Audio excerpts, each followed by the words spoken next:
English shorthand 120 words per minute. Progressive Shorthand Monthly Magazine, January 2025. Exercise number 13. Please get ready. Start.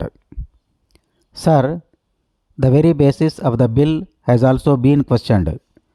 That is, whether the restructuring of the capital of the institutions is at all needed.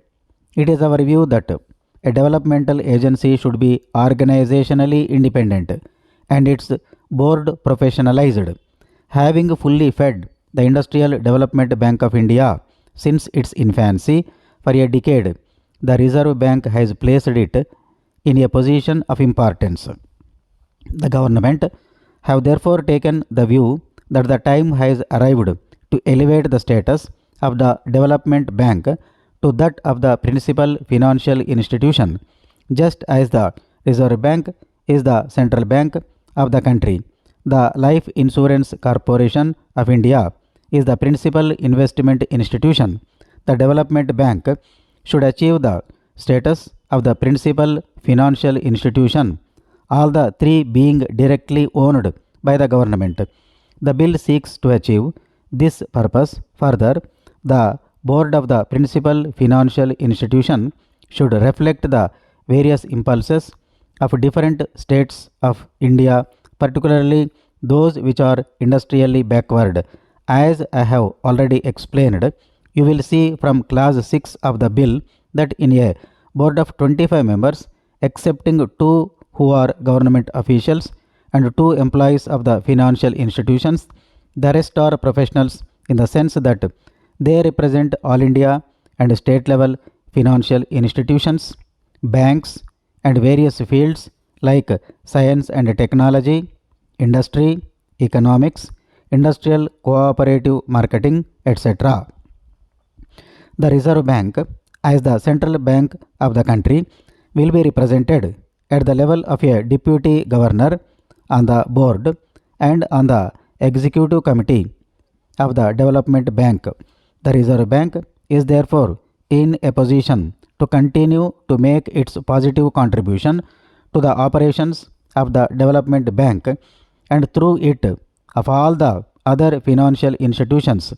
It has also been argued that after the restructuring of the development bank, neither the volume of credit to industry will increase nor will the cost of credit decrease, and thus there is no economic rationales for the bill. In any event, the mobilization of resources and their channeling will be done in close coordination with the Reserve Bank of India. Having elevated the status of the IDBI and made it statutorily responsible for the coordination, the development bank and the other financial institutions will work with greater cohesion, and to that extent there will be better development of resources all round.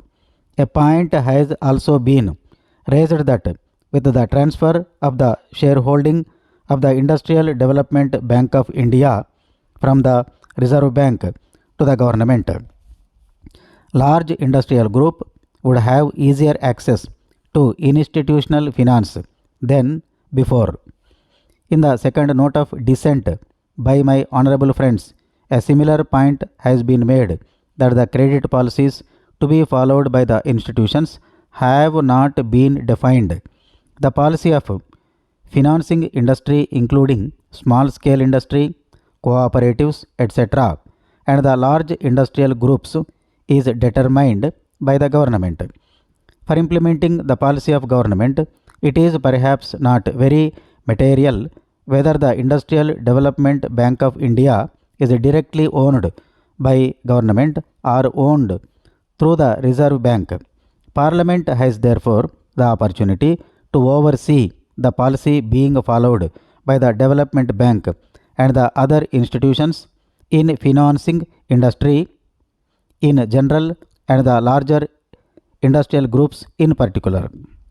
The honorable members have in their minute of dissent referred to the position that the employees' representatives will not be elected on the board but will be selected in a manner prescribed by government.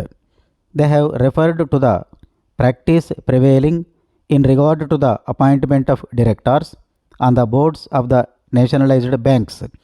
I may inform the House that in the case of the nationalized banks, the scheme framed under the Banking Nationalization Act does not provide as such for a direct election by workmen of their representatives on the board of the banks, and a representative is chosen out of a panel of 3 names suggested by the Federation, which, on verification by the Central Labour Commissioner, has the largest number of workmen as members. A more or less similar procedure will be drawn up in this case also for selection of the employees' representatives.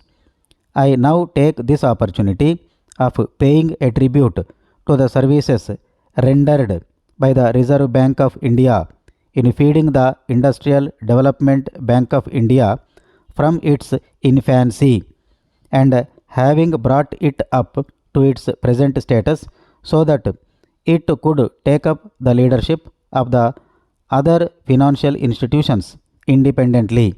As I have already stated earlier, the Industrial Development Bank of India will continue to be as much a concern of the Reserve Bank as of the government in the new setup as well. I have every hope that the Development Bank, as the principal financial institutions in the field of industrial finance, with its enlarged role, should be able to play an effective part in the balanced industrial development of the country in accordance with national priority and aspirations. This has been provided in the preamble by the joint committee constituted by the concerned ministry.